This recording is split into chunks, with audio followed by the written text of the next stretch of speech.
Et bonjour, c'est Nicolas de Immobilier Compagnie et dans cette vidéo, je suis vraiment désolé mais je vais t'expliquer pourquoi au final, il y a de grandes chances pour que tu ne vives jamais de l'immobilier. Avant de commencer, il faut que je te précise que cette vidéo n'est absolument pas faite pour te décourager ou t'empêcher de faire de l'immobilier, bien au contraire. Mon but est de vraiment mettre devant tes yeux les problèmes que tu vas rencontrer et de te permettre en fait de les anticiper. Donc ce que tu dois voir dans cette vidéo, c'est simplement les premiers problèmes que tu vas rencontrer et quelle solution dans ta situation tu pourras apporter à ces problèmes. Si tu es capable de répondre à ces problématiques, il est possible que je me trompe en fait, que tu réussisses à vivre de l'immobilier, mais ce n'est pas moi qui ai la réponse. C'est toi, ta capacité et le fait que tu arrives à entendre ce que je suis en train de dire sans m'écouter et en ayant la possibilité de transposer ces éléments dans ta situation. Allez, c'est parti. En 3 points, je vais te montrer 3 éléments immédiatement qui sont problématiques pour ta carrière d'investisseur immobilier. Premier problème, le volume. Tu vas vite te rendre compte que pour réussir à vivre de ton immobilier, il va te falloir atteindre un certain volume. Je vais te mettre un lien vers la vidéo que j'avais faite à mes débuts sur le nombre d'appartements pour vivre de l'immobilier. Attention, encore une fois, dans ce nombre que j'évoque dans cette vidéo, je pars du principe que tu vis de tes investissements et non que tu traites l'immobilier comme une activité commerciale à dissocier avec la location saisonnière. D'autant que je ne vais pas en parler dans cette vidéo, mais pour moi, la location saisonnière est aussi quand même bloquante à un moment donné ou à un autre, mais tu vas voir. Je vais t'expliquer ça tout de suite. Le volume. Donc, pour pouvoir vivre de l'immobilier, il va te falloir un certain volume. Un volume que tu vas devoir estimer en fonction de l'activité que tu choisis et en fonction des revenus dont tu as besoin.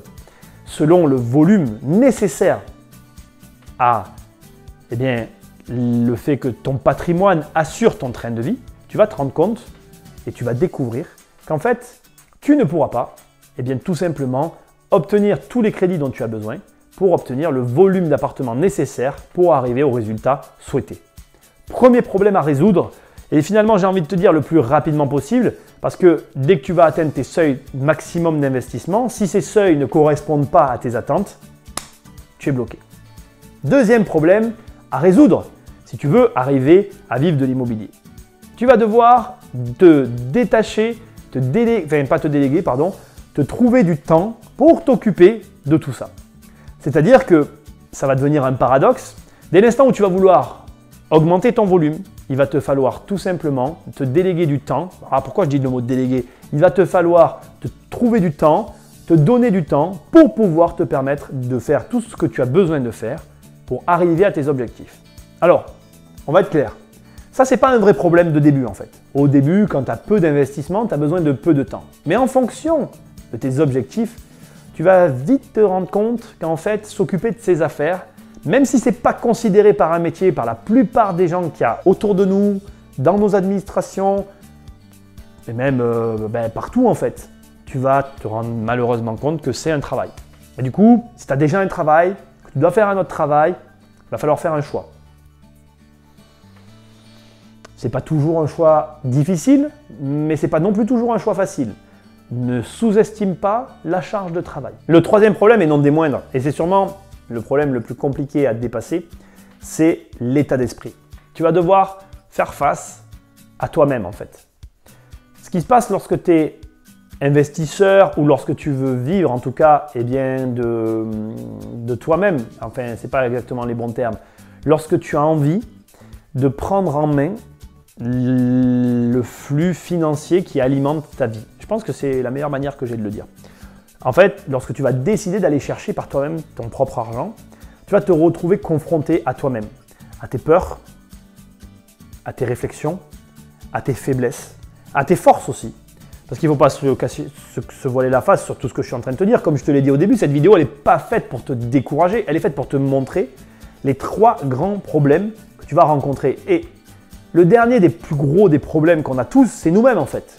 Tu vas devoir aller chercher au fond de toi les ressources que tu as autour de toi et en toi, les motivations, les compétences, Enfin tout pour réussir à accomplir ce que tu veux. Et crois-moi, on a tous des moments de faiblesse. J'ai des moments de faiblesse et j'ai des moments de faiblesse qui sont des fois très durs. Il n'y a pas de solution miracle pour régler ces problèmes-là, si ce n'est que de les affronter. Alors au final, je ne vais pas te donner un conseil, je ne vais pas te donner une astuce, je vais juste te donner une manière de voir les choses. Une manière de voir les choses qui, sur le moyen et long terme, voire le court terme même, peut très bien marcher pour toi. Pars du principe en fait que je t'ai donné ces objections et que la situation est même pire que ce que je t'ai donné. Prends ta situation et imagine que pour toi, c'est quasiment impossible d'investir. Et dis-toi que tu vas quand même investir. Et du coup, comme tu sais que la situation est très difficile, tu vas investir en te disant simplement ceci. Tu investis non pas en cherchant à vivre de l'immobilier, mais tu investis en te disant que ces revenus que tu vas avoir seront des revenus secondaires, sans que tu en attendes quoi que ce soit, en essayant simplement de te dire, voilà, j'essaye de le faire pour voir et réussir, obtenir en tout cas le meilleur résultat possible, mais je n'attends rien de ce revenu-là. Positionne immédiatement les revenus, qu'ils soient locatifs, boursiers ou entrepreneuriaux, en tout cas si tu le peux au départ, dans une case revenus secondaires, des revenus dont tu n'as pas besoin. Puis, tout en essayant au maximum de ménager la chèvre et le chou, ta situation avec cette nouvelle situation, essaye d'aller au maximum de tes capacités sans ne jamais compter sur ces revenus. Si tu arrives à faire ça, si tout simplement tu arrives à mettre en place ce système et à ne pas avoir d'attente particulière par rapport à l'immobilier, aux investissements en général, il va se produire une chose géniale en fait. C'est que ça pourrait bien marcher et bien plus vite que ce que tu peux imaginer. Parce que le vrai fond du problème, c'est que le dernier point que je t'ai évoqué tout à l'heure, c'est l'état d'esprit. En gros, je t'ai dit que le principal obstacle au fait que tu puisses ou pas vivre de l'immobilier, c'est toi-même. Et l'être humain, toi, moi, on a une façon de faire qui est fondamentalement pour nous tous identique, c'est que plus on se met la pression, plus on a une attente élevée, moins d'abord on agit, et plus les résultats qu'on obtient nous déçoivent et on se bloque et on se retrouve dans des spirales rapidement, finalement, non vertueuses, vicieuses. Donc, si tu prends le contre-pied de tout ça et que tu l'anticipes, et que tu te dis simplement, je vais faire tout ça parce que j'ai envie de le faire, et que je le fais mais je n'attends rien de particulier. Je le fais en espérant même pas que ma vie elle change. Il est possible que très rapidement, en fait, en n'ayant pas de pression et pas d'attente, les choses se passent d'elles-mêmes et que tu arrives à un résultat finalement au-delà de tes espérances de départ. Alors attention, c'est pas pour ça, c'est pas parce que tu vas le prendre par-dessus la jambe que les choses seront plus simples, mais elles auront l'avantage d'être moins importantes à tes yeux et du coup, elles te paraîtront plus simples alors que finalement, elles auront eu la même difficulté que pour tous ceux qui eux par contre, ils seront cassés les dents tellement ils auront été focalisés dessus. J'espère que tu as compris finalement cette espèce de manière de voir les choses.